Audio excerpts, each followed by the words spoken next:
You waited for closure. You thought, maybe if they just explained, if they just apologized, if they could help you understand why it ended that way, maybe then you'd find peace. But they never did. No explanation, no apology, just silence. And now you're left trying to close a chapter without the final sentence. Let me speak to your heart.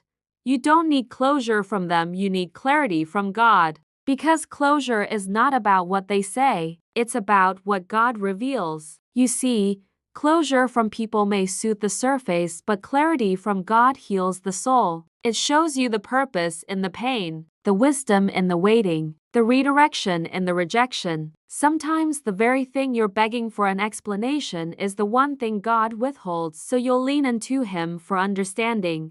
Because some things weren't meant to be fixed. They were meant to free you. That broken relationship, that closed door, that silent goodbye, it wasn't a mistake. It was a move, a divine shift. You were asking for answers from people who didn't have the capacity to handle your calling anyway. And you keep trying to gather pieces from the past to make sense of your future, when God already removed them because they didn't belong there. Peace doesn't come from their words, it comes from God's truth. And the truth is, you are still chosen, still purposed, still on the path God ordained even without their closure. You don't need them to acknowledge what happened to walk in freedom. You don't need to understand the why to trust the who behind your healing. So stop waiting on an apology. Stop waiting on a reason. Stop waiting on people who walked away to come back and fix what they broke. They can't give you peace because they're not the source. Only God can fill the void.